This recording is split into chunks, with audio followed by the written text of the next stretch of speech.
Hola, mi nombre es Mariana, soy estudiante de la Universidad Pedagógica Nacional del programa de Licenciatura en Educación Básica Primaria. El día de hoy voy a entrevistar a una docente que influyó en mi decisión para optar por esta carrera como profesión de vida. La profesora Adriana Leiva, gracias por aceptar mi invitación para realizar esta entrevista.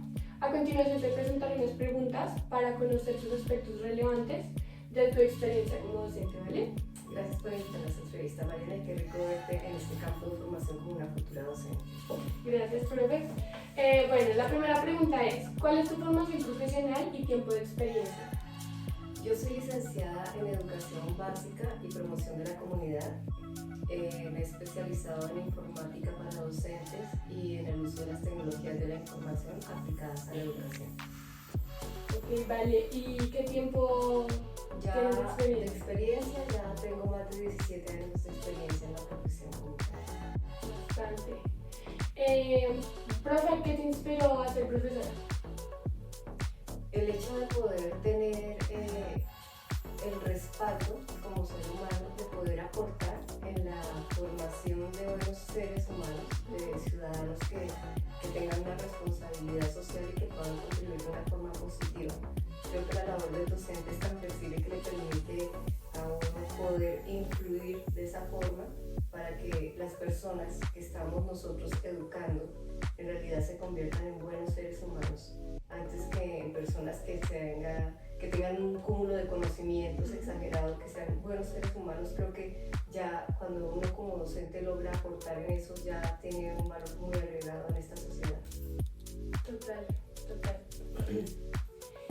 Durante tu proceso de formación en el colegio o en la universidad, ¿hay algún profesor que haya generado algún tipo de impacto o influencia sobre ti? Yo tengo una gran bendición en mi vida, y es que yo vengo de familia de educadores. Mis padres fueron educadores, tanto mi papá como mi mamá.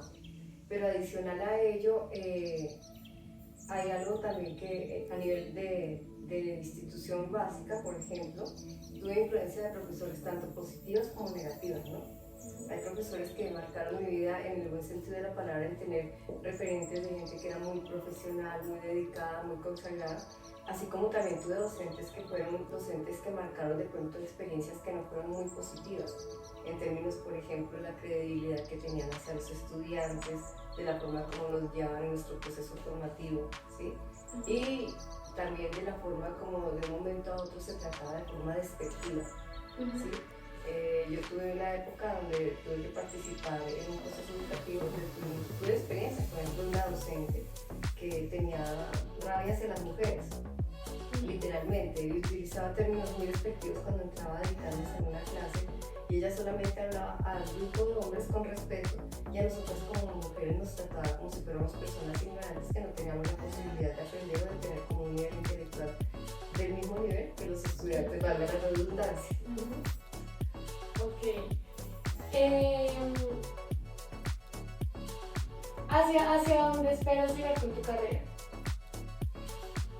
Bueno, hay algo que como docente uno debe tener claro, y es que la labor del docente nunca para, ¿no? Nunca termina.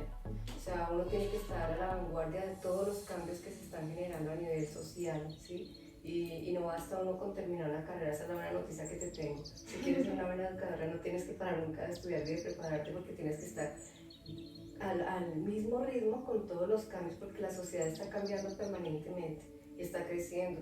Y no solamente surgen nuevas tecnologías, sino nuevos ideales, nuevas necesidades. Hay muchas formas de pensamiento. Los seres humanos nos hemos transformado, ¿no? La misma sociedad ha cambiado, Sí, las mismas situaciones que hemos vivido nos han transformado, nos han obligado a adoptar otros hábitos, ¿cierto? Para nuestra vida cotidiana. Entonces, tenemos nosotros que tener esa flexibilidad de estarnos actualizando, de generar nuevos recursos, nuevas dinámicas, nuevas herramientas que nos permitan estar y continuar en la profesión como tal, aportando obviamente, insisto, en la construcción de una sociedad que sea más positiva, que sea más equitativa, que en realidad por lo menos tenga los mínimos valores que son los de respetarnos los unos a los otros, de comprendernos y de considerarnos, ¿no? claro, nos volvemos eternos estudiantes. Exactamente. Sí, total. Con una gran ventaja, ¿no? Que seremos eternos estudiantes, que tenemos la posibilidad de estar aprendiendo siempre también de nuestros estudiantes. Total, ¿no? Sí, total. ¿Por qué crees que me inspiras a ser profesora? O sea, ¿por qué crees que te invité en este momento?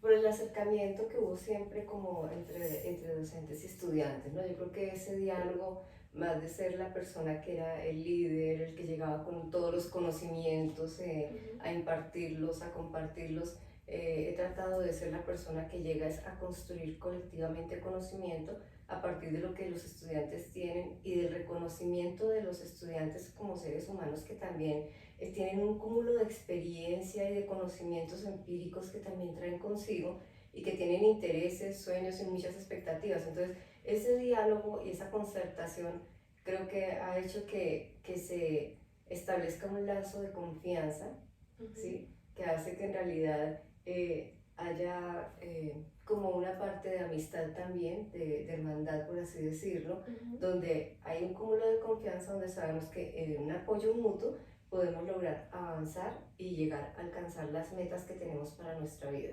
Alguien me decía un día que era muy rico tener el acompañamiento de mi parte para poder materializar los sueños de los estudiantes. Entonces, materializar los sueños es decirte que puedes llegar hasta donde tú quieras, independientemente de lo que los demás puedan influir en ti, ¿sí? Hay muchas personas que pueden ser tóxicas en tu vida, pero para mí siempre es muy importante hacerle sentir a la gente que todo lo que tenga en mente lo puede lograr hacer, siempre y cuando lo haga con la mejor forma posible, de la mejor manera, perdón, posible, que sea de forma correcta, de una forma positiva y honesta.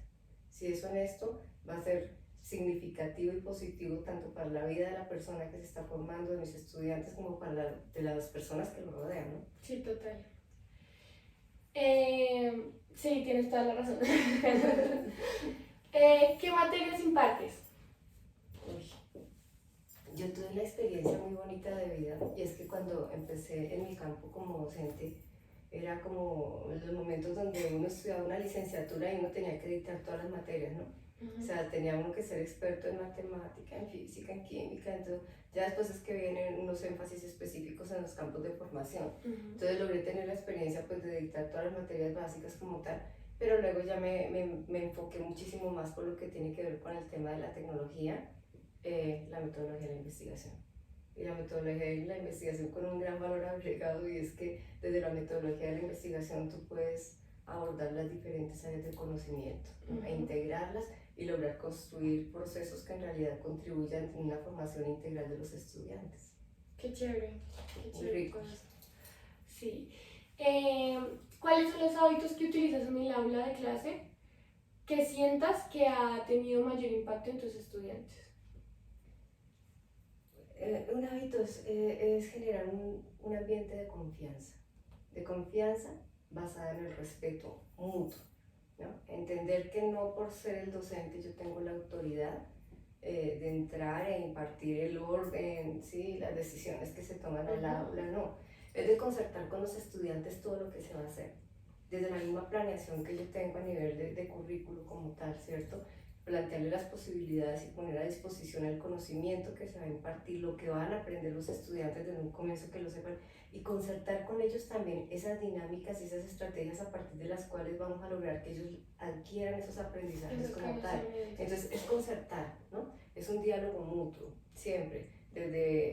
Yo hablo tuve la posibilidad de dictar en mi vida con estudiantes desde segundo de primaria hasta estudiantes de maestría hoy en este momento. Entonces ha sido un rango muy grande, pero siempre la experiencia más significativa ha sido que cuando entro al aula y concerto con los estudiantes hasta cómo vamos a estar en el aula, cómo va a ser la organización, cómo va a ser la decoración, cómo va a ser el diálogo entre los compañeros, si se presenta alguna falla, cómo la vamos a solucionar, ¿sí? Entonces todo eso en diálogo con los estudiantes continuo representa un ambiente de aprendizaje más dinámico, más significativo, ¿sí? Más flexible, entendiendo las diferencias que existen entre cada uno de los participantes de este proceso educativo como tal. Se vuelve un contrato didáctico, por decirlo así. Algo así, o sea, es un diálogo de saberes constante y de entender que no porque tú seas el docente tienes la razón en todo, ¿no?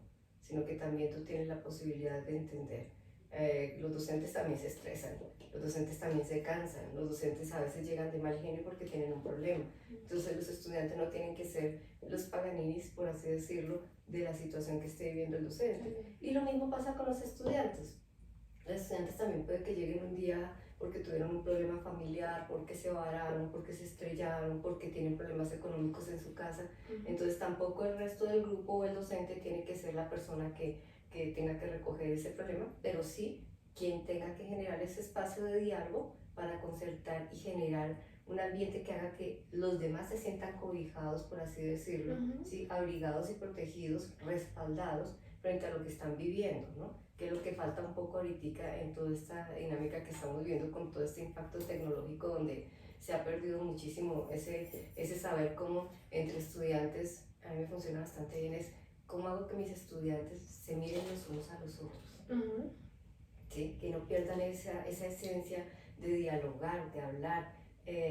A veces lo que se conoce como indisciplina, que es cuando uno entra y escucha a todos los estudiantes hablando, uno dice es malo y yo digo no, es maravilloso. Imagínate un aula donde tú entras y nadie habla, ¿cierto? Entonces es como también el reconocer que es una forma de manifestación propia de los seres humanos que es necesaria. Sí, claro. Qué chévere ese pensamiento, me gusta mucho. Bueno, la siguiente pregunta es, ¿cómo propicias que los estudiantes logren su aprendizaje? De diferentes formas. O sea, creo que no hay una receta para uno llegar al aula y buscar y decir, hoy llego acá, imparto una clase magistral y todo el mundo tuvo que aprender. No, cada quien tiene un ritmo de aprendizaje completamente distinto y una forma de apropiar el conocimiento también totalmente diferente. Entonces, la estrategia que más me funciona es entender que cada quien es diferente. Y que si tengo una dinámica para lograr empezar a orientar un proceso de aprendizaje, tengo que generar otros diálogos para reforzar que efectivamente todos estén al mismo nivel. Si vemos que hay estudiantes que tienen alguna dificultad, entonces ¿cómo logramos con los demás compañeros que él aprenda o que entienda aquello que le genera tanta dificultad? ¿Y cuál es la mejor forma de hacerlo también? Dialogando con él directamente, ¿cierto? Que no entiendes que eso, pero sin hacerle sentir al estudiante que es que no puede, o es que no me entiende, o no tiene la capacidad. No, es respetándolo, porque a veces se dice, yo tengo muchos colegas que dicen, es que estos muchachos no entienden, ¿sí? Y yo digo, ¿no será más bien que tú no sabes explicar o que no tienes la capacidad de inventarte otra cosa? Porque hay que salir de la cuadrícula, ¿no? Y hay que buscar otras estrategias que en realidad hagan que el estudiante logre aprender, ¿sí? ¿Cómo? Pues hay que buscar las estrategias permanentemente, ¿sí? Obviamente hay unas metodologías, hay unas estrategias didácticas, ¿sí? Hay una serie de actividades lúdicas también que pueden contribuir muchísimo en esto, pero también hay que reconocer que no todos tenemos las mismas habilidades de expresión. Entonces, hay muchas veces que el estudiante puede tener el conocimiento, pero no sabe expresarlo, ¿sí? Hay estudiantes que entran en pánico, por ejemplo, ante la presentación de un examen, porque es que la sola palabra examen de por sí ya intimida, ¿sí? E intimida no solamente a nuestros estudiantes. Si yo te digo vamos a hacer una prueba para evaluar a todos los docentes de Colombia, muy posiblemente los docentes de Colombia también se van a intimidar cuando les digan examen. ¿Por qué? Porque hay muchas cosas en juego, ¿cierto? Puede estar en juego su trabajo, puede estar en juego su credibilidad como profesional, si se falla, porque el tema de fallar a veces se toma como que es una tragedia, lo peor que le puede suceder a un ser humano, y resulta que no, ¿cierto? A partir de las fallas y los errores yo creo que se construye también la parte positiva de saber cómo superar esa prueba.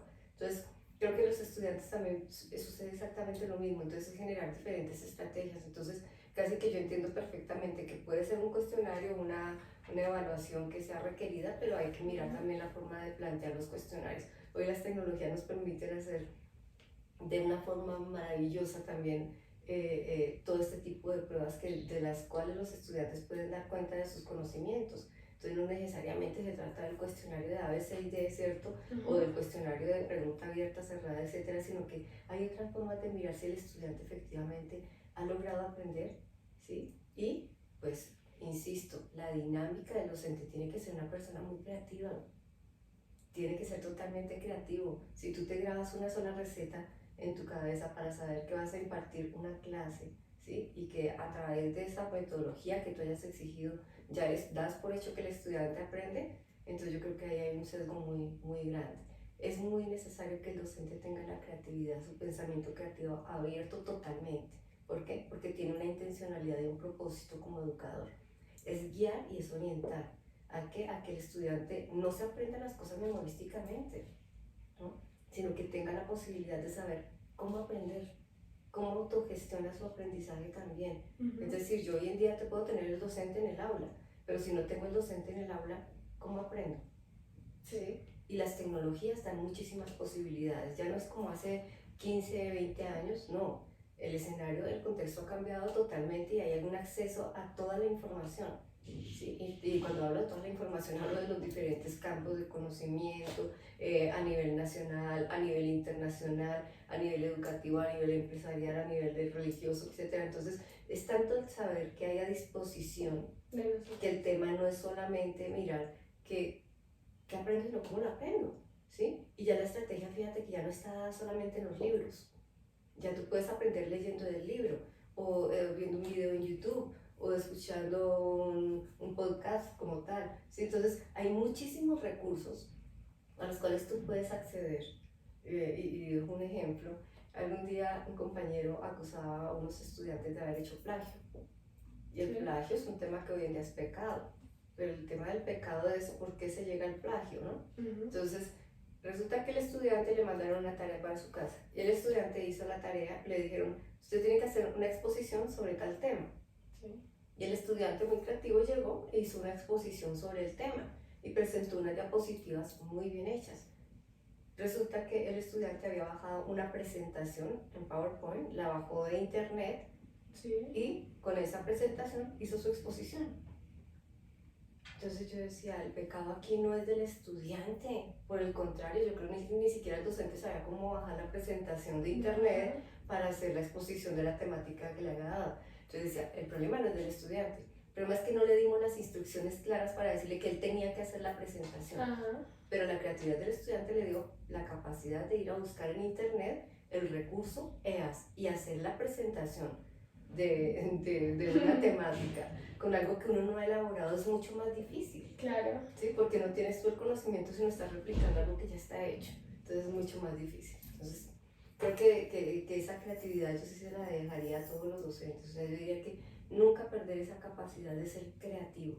Ser creativo porque hay que reinventarse siempre. Todos los grupos son distintos. Yo no sé si tú te acuerdas que en el colegio era, ¿no?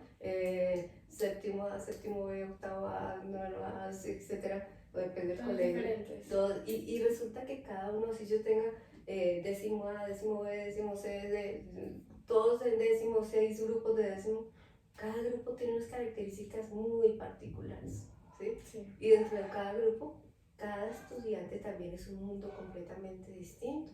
Entonces imagínate la labor del docente, ¿cuál es?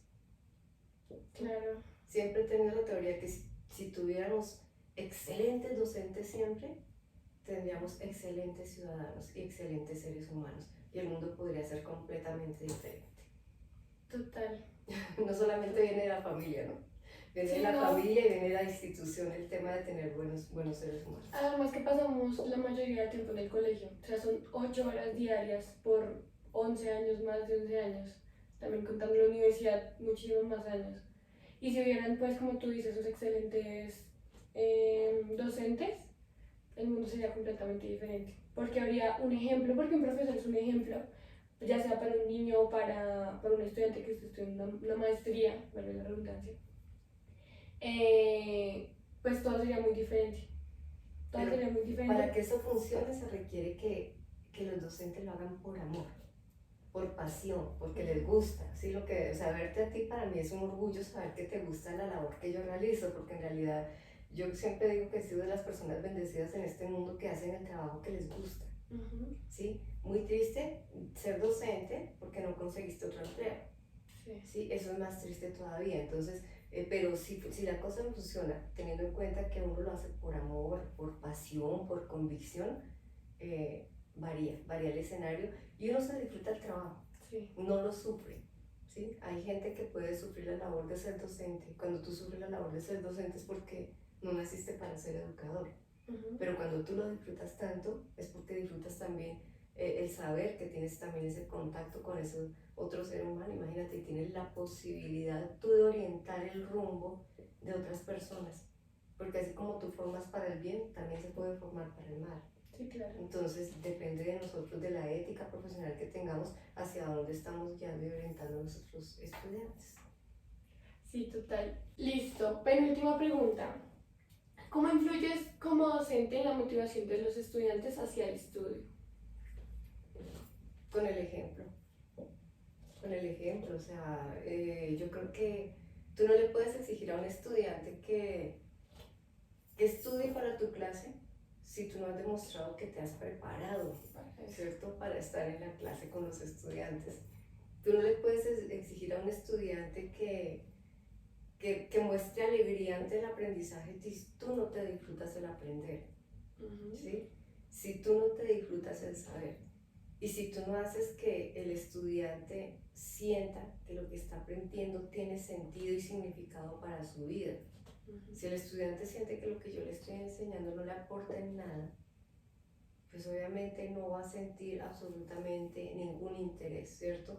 Pero es también el mostrarles que estoy en su mundo, en su contexto, ¿sí? Y hay una gran ventaja para los docentes. Yo creo que el docente siempre, cuando está de la mano con ese contexto real de toda la transformación que se vive constantemente en todas las sociedades, pues está de la mano con los estudiantes y está aprendiendo mutuamente. Entonces fíjate que ahorita, por ejemplo, sentarme y yo decirle a los estudiantes, no utilicen la tecnología. Pues obviamente el estudiante sí está ya acostumbrado, porque no es que yo sí tengo un debate muy grande con el tema de que son nativos digitales, ¿no? O sea, porque yo tengo otra cultura con respecto a eso. Yo creo que nacer con la tecnología no significa ser nativo digital, ¿sí? Una cosa es tú conocer lo que tienes alrededor, saberlo utilizar, y otra cosa muy distinta es que tú lleves el chip en el cerebro. No es así, ¿sí? De hecho, la experiencia profesional que tengo me ha dado muchísimas evidencias de que no porque ustedes utilicen la tecnología, ¿cierto? Significa que en realidad sepan cuál es su propósito, su fin y su utilidad más práctica como tal, sino que yo veo, por ejemplo, utilizan los celulares, celulares de última gama, de última tecnología. ¿Qué tanto los utilizan y para qué? ¿Sí? ¿Qué tanto le sacan el provecho? Porque en realidad, si yo me siento a mirar las funcionalidades, por ejemplo, lo que tiene tu celular, yo te digo, ¿y qué tanto utilizas esto? Sí. ¿Qué tantas herramientas? Se me atrevo a decir que no utilizan ni siquiera el 5% de los recursos que tienes en el celular. Total. Entonces, eso sucede muchísimo. Entonces, no es que tengamos nativos digitales, no, es que estamos en una época donde la emergencia tecnológica se dio de una forma, o sea, surgieron muchos recursos tecnológicos y el avance tecnológico se dio de una forma que ya se perdió el control de mucho, ¿no? O sea, ya es tanto lo que surge que ya uno no sabe ni qué más, ¿sí? Ya hay momentos donde tú tenías celular, tablet, portátil, computador de escritorio, el reloj, o sea, ¿qué más recursos? Entonces solamente falta que nos pongan el cascarón de hierro para decir que somos robóticos totales, ¿cierto? Sí. Entonces, amo la tecnología, creo que la tecnología nos da muchas posibilidades, rompe muchas brechas, sí, da la posibilidad de acceder al conocimiento, que es algo que no se tenía hace 20 años, sí, o sea, no estamos hablando de siglos pasados, no, estamos hablando de apenas hace 2 décadas, sí, tú no tenías la posibilidad de acceder a tanta información y a tantos recursos. Hoy en día lo tienes, y eso brinda la posibilidad de que todo el mundo tenga la oportunidad de formarse, no solamente unos grupos poblacionales, sino que quienes tengan en realidad el acceso a la tecnología, porque esa es la otra, ¿no? No tener el acceso a la tecnología, tú puedes tener el acceso, mucha gente que no lo tiene todavía, sino porque en las ciudades principales uno tenga estos recursos, significa que todos, por ejemplo, todos los municipios de Colombia tengan acceso a la tecnología. Eso no es cierto, ¿sí? Hay muchas partes donde ni siquiera saben todavía de la existencia de estos recursos, entonces como que es más bien conocer los contextos, pero sí tener en cuenta que se convierten en una buena oportunidad, una buena posibilidad, que siempre y cuando no te marquen a ti como ser humano y te rompan esa brecha en saber que tú necesitas del contacto con el otro, ¿cierto? De estar pendiente de la otra persona, de tener un lazo de comunicación constante, que no te lleven, por ejemplo, a lo que yo en muchos escenarios y siempre disfruto mucho este comentario, les digo yo, antes yo iba a fiestas y era muy rico, porque tú en una fiesta tú salías, bailabas, cantabas, hablabas con las personas, era un momento de encuentro mutuo. Ahora tú vas a una fiesta y todo el mundo es con el celular, bailan con el celular y ni siquiera miran a la persona con la que están bailando porque se están grabando, porque están en otro contexto. Entonces, ¿hasta dónde ha marcado, no? Este tema de la tecnología? Entonces creo que de los aspectos más importantes que he tenido es saber cómo orientar el uso de la tecnología para los fines que en realidad deberían corresponder, más no para hacer que las personas caigan en lo que hoy en día se conoce como la adicción a las tecnologías, ¿no? Que también se vuelven como una forma de dependencia, al igual que otras drogas que existen. Otras adicciones. Exactamente, otras drogas, otras adicciones como tal. Entonces creería yo que es eso, saber que vamos por allí, y esa es la motivación, saberles que no decirles que no se puede utilizar nada, no, sí se puede, ¿sí? Pero todo que el límite, ¿quién lo pone? Lo pone uno mismo. Exactamente, y uno que quiere de la vida, si uno quiere que cuando uno esté con otra persona le den la atención, entonces uno también debe dar esa atención, ¿sí? Si tengo mis estudiantes no van a creer que yo les diga, oye, escríbeme por WhatsApp, te doy la entrevista por WhatsApp y hablamos después, ¿sí? No, más rico tenerte acá, poder hablar, dialogarlo, compartir la experiencia. Sí, fíjate que es otro escenario, es un escenario completamente diferente, claro. Y creo que eso hace más que la gente se enamore, ¿no? Y que dignifique la labor del docente. Claro, nos hace más humanos. Totalmente. El contacto. Imagínate quién tiene la posibilidad de estar en este campo de acción que tenemos nosotros, donde podemos no solamente estar impartiendo conocimientos, sino vida, estar disfrutando hasta de los juegos, del usar la tecnología, porque particularmente si yo no sé utilizar algo, una tecnología o algo, yo de inmediato no le digo a los estudiantes que no lo sé. Si yo veo que mi estudiante lo sabe, pues yo no voy a perder el tiempo adivinando qué es lo que está utilizando, ¿no? Enséñame a utilizarlo, ¿no? Enséñame a utilizarlo y de una vez yo lo aprendo y miro qué posibilidades le saco a ese recurso para dinamizar mis clases, porque yo sé que al estudiante, si le está gustando ese recurso, pues la idea no es quitárselo. Sacarle provecho. Sacarle el máximo provecho. Como tal. Listo, profe. Última pregunta. ¿Qué aspectos innovadores has realizado para promover en los estudiantes los aprendizajes?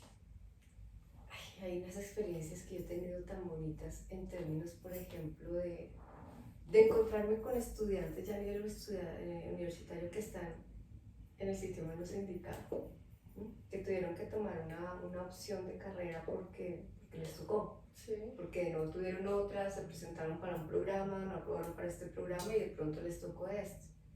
Entonces, de reconocer sus talentos. Entonces, el reconocimiento de los talentos y de las habilidades propias, que son naturales de cada estudiante, me ha hecho que yo pueda orientar esa práctica educativa como tal, independientemente del área de conocimiento que esté impartiendo yo en ese momento, ¿cierto? Sí. El reconocer sus talentos y en orientarle a que a través de esos talentos pueda apropiar esos conocimientos, ha sido algo espectacular que los ha llevado no solamente a recuperar sus sueños, sí, ¿cierto? Sino a explotar esas habilidades que tienen para adquirir el conocimiento y darle sentido y significado a lo que están estudiando, pero en términos de sus habilidades, de sus posibilidades, ¿sí? de esas potencialidades que tiene, que son innatas de cada quien. No todos nacemos para pintar, no todos nacemos para ser cantantes o bailarines o actores, pero cuando yo reconozco esos talentos en mis estudiantes y logro hacer que el conocimiento lo puedan apropiar y compartir con los demás en la construcción colectiva y en el compartir esas habilidades del uno con el otro, entonces qué más rico. Esto es como en una fiesta. Si tú estás en una fiesta y hay un compañero, un amigo que canta, pues todo el mundo canta así no cante bonito. Si todo el mundo hace karaoke, así no lo haga bonito. Si estás en un paseo y tú ves que, así tú no sepas nadar, pero tú ves que hay alguien que sabe nadar muy bien, tú te sientes con la confianza de ir a nadar, ¿cierto? Sí, claro. Entonces como que eso impulsa y motiva a que los demás también quieran sacar su talento. No, yo también sé cantar. No, yo también sé bailar, yo también sé actuar, yo también sé pintar. Entonces tú haces un mural, ¿sí? Entonces tú haces los carteles, entonces tú haces unas diapositivas para una presentación. Sí. Entonces, no, que tú eres muy bueno para la matemática. Entonces, ¿para qué eres bueno para la matemática? Entonces, fíjate que viene un trabajo de grupos colaborativos donde cada quien puede dar lo mejor de sí, ¿sí? Para un proceso de aprendizaje de una sola asignatura, sin necesidad de que tú seas siempre el ser más brillante para una materia. Hay estudiantes que dicen, yo soy negado para las matemáticas. Sí. Y yo digo, si es negado para las matemáticas, entonces vámonos a ir por el lado donde más él maneja las matemáticas, ¿no? Ajá. Que son sus propias finanzas.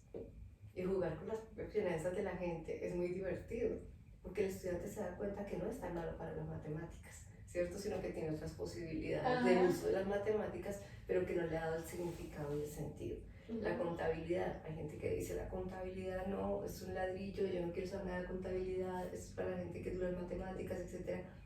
Pero cuando tú te das cuenta que esa parte contable tiene también que ver con la forma como tú te administras, ¿sí? Como tú te regulas, entonces te das cuenta que también estás metiéndote un poco en el campo de la contabilidad de una forma intuitiva. Entonces cuando se le da sentido al estudiante en términos de lo que puede llegar a aprender, entonces se le va haciendo más fácil. Exactamente, se le hace muchísimo más fácil. Listo, profe, pues ya acabamos por el día de hoy. Te agradezco mucho por ayudarme con ese trabajo, por tu tiempo en este momento. Y nada, que gracias por todo lo que me dejaste y por la inspiración que también me dejaste y gracias por el amor que tienes a la docencia, que deberían haber más profesores como tú. Qué linda, muchísimas gracias y por el contrario te deseo muchísimos éxitos, sé que te lo vas a disfrutar porque esta labor es para disfrutársela a uno, para compartir lo que te digo. Creo que la mayor bendición que uno tiene es de saber que uno pudo hacer parte de la vida de otras personas que también van evolucionando, van creciendo, que también les gusta la labor, ¿no? Es que esta labor engloba todo, engloba el amor, la comunicación, el estar con los otros, el poder crecer conjuntamente, que es lo que más creo que nos hace ser felices en este campo. Entonces, si algo te lleva a la felicidad, hazlo. Y si esto te hace feliz, entonces bienvenida a este campo. Gracias. Dale, gracias y